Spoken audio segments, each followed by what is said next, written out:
Ray, what do you want to do tonight? The same thing we do every night, Pinky. Try to take over the world. I want to share with you how to reach your goals. I think the Bible is the greatest motivational book ever been written. Now, I want you to repeat after me, please. We got to recondition our minds first. Let us say together, good things are supposed to happen to me. Yeah, write that down. I want you to say that to yourself every day.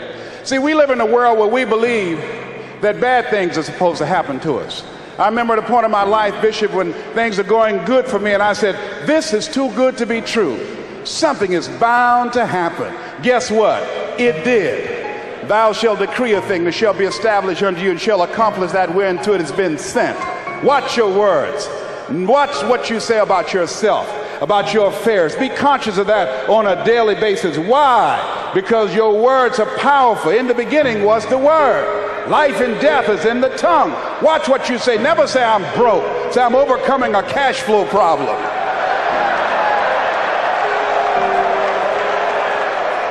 Claim what you want, not what you don't want. So affirm, good things are supposed to happen to me, and begin to believe that. Begin to expect that. Now, I was talking to my oldest son, Calvin. We were going for a walk. And I said, Calvin, do you want to be successful? He said, yes, sir, Dad. It's okay. We kept on walking. Then I stopped and I looked him in the eyes. It's my namesake, my junior. I said, Calvin, we're looking at each other eye to eye now. Do you expect to be successful? Given the fact that you are a single parent of 2 kids, given the fact that you decided not to go to college to further your education, given the fact that you are very talented, but you're behind on your dreams and your bills, do you expect, based upon your performance, based upon what you produce at this point in time in your life, do you expect to be successful? And Calvin got quiet. Because see, if you ask most people at the Manpower Conference, do you want to be successful? Do you want to live a life of productivity? Do you want to live a life of contribution? Do you want to be a better father? Do you want to have your own business? Are there dreams you want? Everybody will say yes. But see, want shows up in conversation. Expectation shows up in behavior. See, I can tell what you expect by what you do. That's why the Bible says, judge a tree by the fruit it bears, not the fruit that it wants, not the fruit that it talks about, not the fruit that it claims, but by what you are doing. See, what you do when you leave here, when the music stops, when the shouting dies down, your behavior, how you conduct yourself, writing your goals down, deciding to enroll in school to get a GED, deciding to sit into class with children young enough to be your grandchildren, decide to find some product, some idea, some service that you can provide so that you can begin to create some value for yourself so you can create wealth. And let me tell you something, ladies and gentlemen, it's very important that we begin to learn how to create wealth. I'm not talking about loving money. See, I believe the lack of money is the root of all evil. People are steal for money. People are killed for money. People go to jail for money. Every time the unemployment goes up, in those areas where the unemployment is high, that's where you have the highest incidence of crime and violence. Whenever the unemployment goes up 1% in our community, 10,000 children and women are battered. Money makes a difference in your life. I never wanted to be rich. All I've ever wanted to do was to be comfortable. How many of you ever wanted to be comfortable? Raise your hands. Then I realized in order to be comfortable, you got to be rich.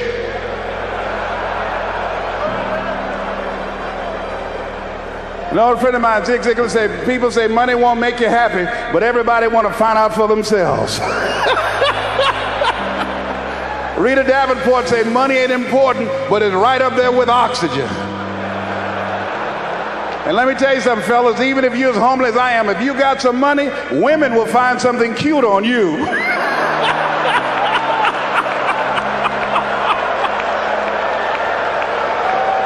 He got earlobes like Denzel, honey. Money makes a difference. I used to be so broke when creditors would call the house, my children would answer the phone and say, my daddy say he ain't home. I was so broke at one time in my life, I walked by a bank and tripped the alarm.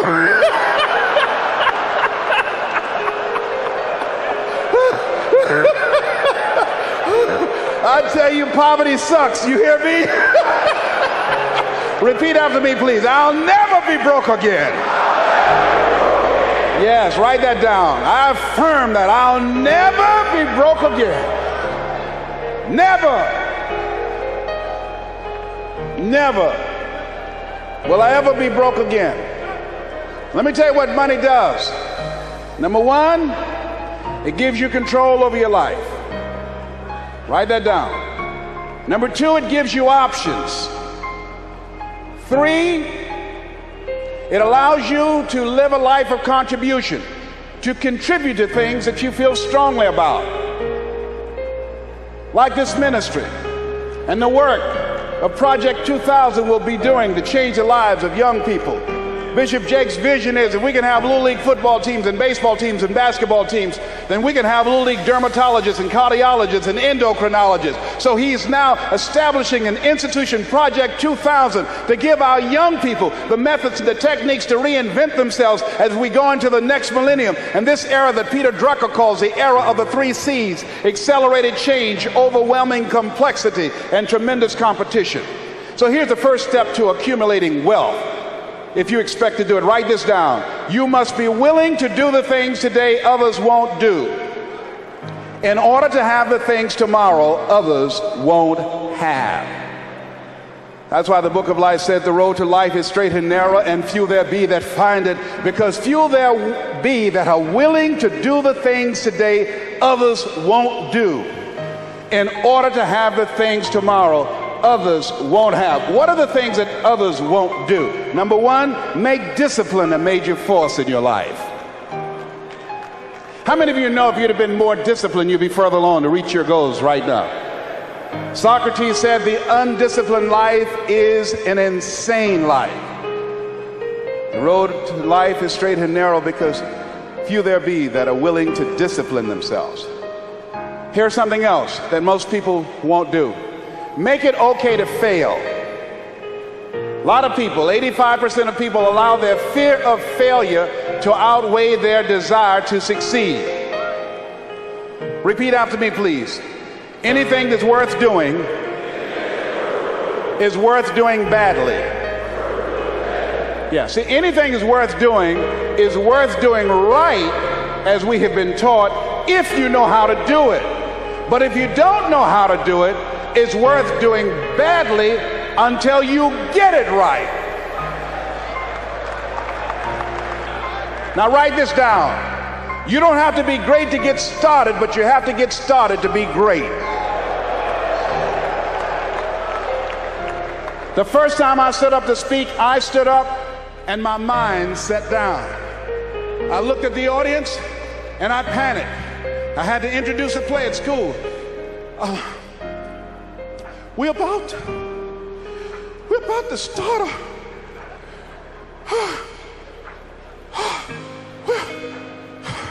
ran off, Mr. Washington. Mr. Brown, where are you going? Mr. Washington, I can't think, sir. I don't know. Did you rehearse? Yes, sir, I did. Well, what's wrong? Why did you say your lines? I don't know, sir. I got up there and I looked at him and everything left me. Let me do it another day, please, sir. No, go back out there, Mr. Brown. Mr. Washington, I'll mess up, please, sir. Don't send me out there now. I'll mess up. Mr. Brown, if you run now, you will always be running. Anything that's worth doing is worth doing badly until you get it right. Why are you moving like that? I got to go to the bathroom, sir. Mr. Brown, go back out there. Yes, sir.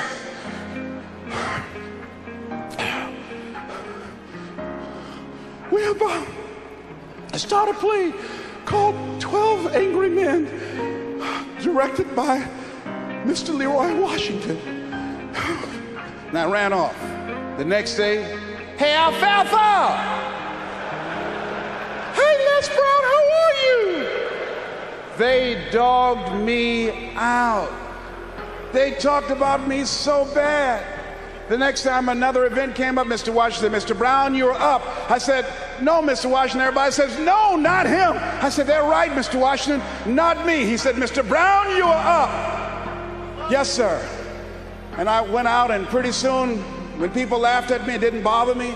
They would throw paper, and I could catch it without losing my concentration. And then one day, I came out, and a hush went across the audience, because it must have been something about me that indicated that I'd come to myself. And Mr. Washington had been practicing with me to give a presentation. And I looked at the audience and I said, I choose not to be a common man. It's my right to be uncommon if I can. I seek opportunity, not security. I do not wish to be a kept citizen, humbled and dull by having the state look after me. I want to take the calculated risk, to dream and to build, to fail and to succeed.